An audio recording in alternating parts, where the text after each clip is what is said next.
Bonjour les amis, le monde entier nous les envie. On a les meilleurs du monde. Je ne parle pas de nos footballeurs qui ont remporté le titre de champion du monde en 2018 et que les clubs d'Europe et du monde nous arrachent. Je parle de nos juges. S'il y avait un marché du transfert, comme le mercato au football, je suis certain que l'Europe et le monde nous les arracheraient à prix d'or. C'est peut-être une idée à creuser dans le cadre de l'Union européenne. Par exemple, pour combattre les dangereux islamophobes, il n'y a pas meilleur qu'eux au monde.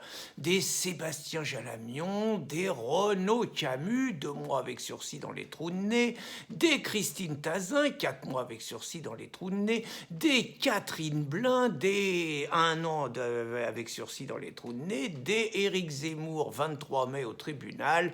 Ils sont d'une rapidité et d'une efficacité extraordinaire.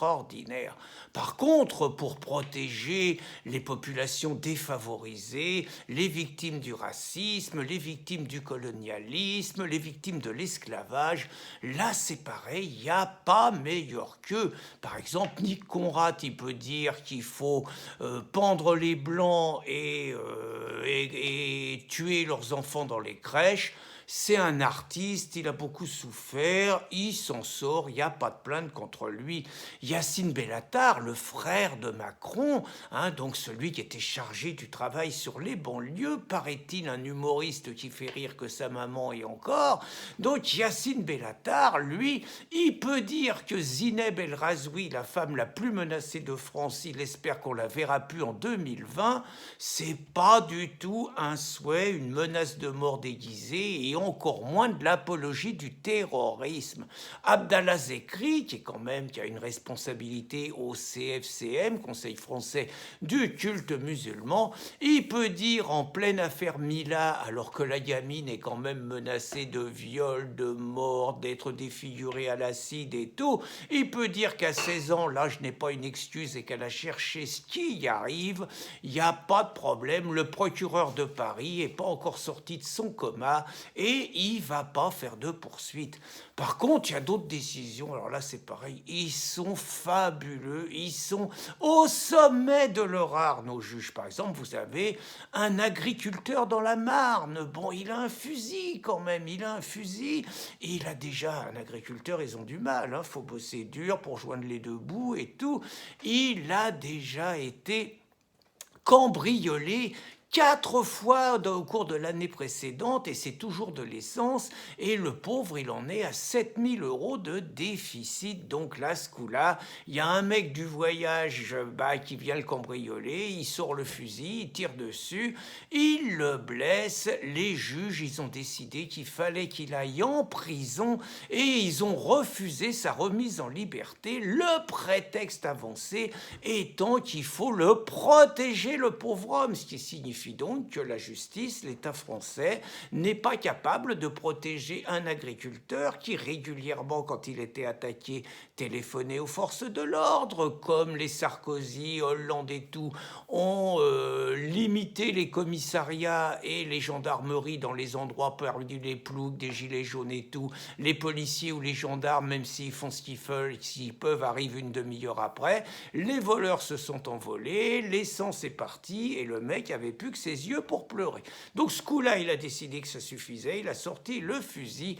Très mauvais exemple. Si les Français se mettent à ne plus se laisser cambrioler tranquillement, à ne pas se laisser égorger et qu'ils commencent à se défendre, où allons-nous? Par contre, dans un autre registre, vous avez un violeur africain, pauvre gamine, 18 ans, elle va faire la fête à Paris entre Noël et le jour de l'an chez des amis.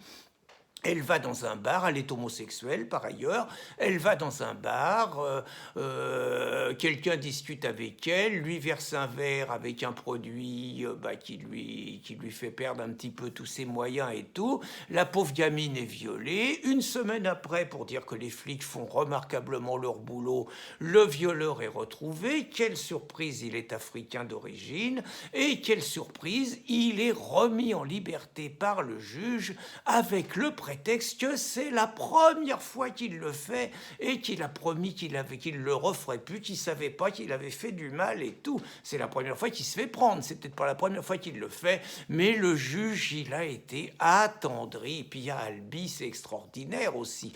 À Albi, sur une église d'Albi, vous avez donc 3 personnes qui déploient sur l'église un drapeau algérien, un drapeau marocain et un drapeau tunisien. Les gendarmes n'ont pas eu le temps d'intervenir. On a la photo des mômes, à notre avis, ils ne sont toujours pas arrêtés. Il n'y a toujours pas de plainte. Je préfère ne pas imaginer ce que donnerait un drapeau bleu-blanc-rouge sur une mosquée française, qui pourtant, ça ne devrait pas poser de problème. Je crois que les mecs auront intérêt à courir très vite. Le curé a déposé plainte, mais en attendant, toujours personne n'est arrêté. Il n'y a toujours aucune intervention judiciaire. Et par ailleurs, ça n'a l'air d'avoir ému aucun de nos politiques qui s'émeuvent dès qu'une peau de saucisson est déposée sur une mosquée. Rappelez-vous le pastaga avec les identitaires en 2012 quand ils étaient montés sur le toit d'une mosquée à Poitiers. 48 heures d'actualité, certains réclamaient la dissolution, n'est-ce pas Julien Drey, de toute la mouvance identitaire, et les malheureux 5 ans après avaient été jugés à Poitiers et s'étaient pris des peines exorbitantes, un an de prison avec sursis et 50 à 60 000 euros d'amende au total.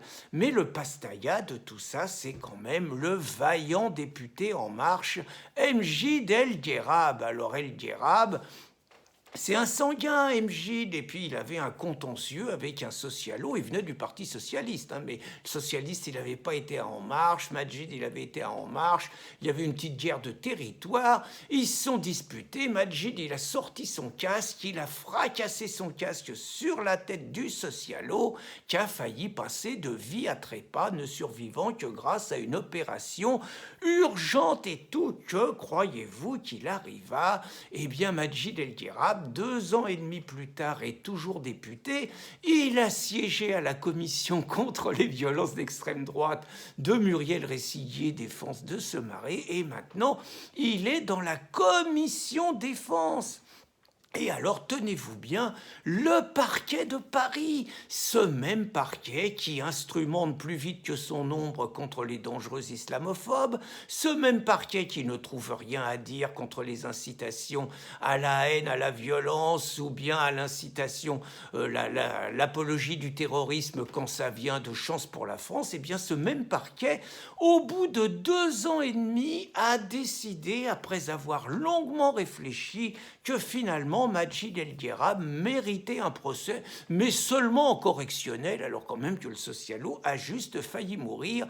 Mais ça dépend, et lui, le parquet dit qu'il est pour, mais ça dépend de l'avis du juge d'instruction qui, au bout de 2 ans et demi, se gratte encore la tête. On rappellera quand même que Marine Le Pen et Gilbert Collard ont été immédiatement inculpés par le parquet pour apologie du terrorisme, pour avoir tout simplement reproduit des images des exactions de Daesh, parce que Jean-Jacques Bourdin avait comparé le Front National à Daesh. Comme je vous le disais, donc, et j'ai voulu illustrer le propos, nous avons les meilleurs juges du monde, mais comment cela pourrait-il être autrement avec la garde des Sceaux que le monde nous envie, la belle Loubette, celle grâce à qui les prisonniers s'évadent plus vite que leur ombre, celle grâce à qui finalement on est dans une logique des Dalton avec un évadé par semaine, que ce soit quand ils vont faire un match de foot, une petite balade en vélo, ils oublient de rentrer, bon c'est pas grave, celle qui va libérer cette année 500 djihadistes quand même, mais celle de prison, mais celle qui veut faire revenir plein de djihadistes de Syrie, parce qu'il paraît qu'en France, ils seront mieux gardés, défense de rire. La belle Loubette, enfin, qui dernièrement a réinstauré le délit de blasphème au service du seul islam, en piétinant la petite Mila, elle aussi, donc toujours menacée de mort, de viol et de défusion. figuration. La Belle ou Bête qui essaye de rétro-pédaler après ses conneries en disant qu'elle a fait une erreur. Donc avec avec une garde des Sceaux que le monde entier nous envie, comment pourrions-nous ne pas avoir des juges que le monde entier souhaiterait nous arracher? Bonne journée les amis.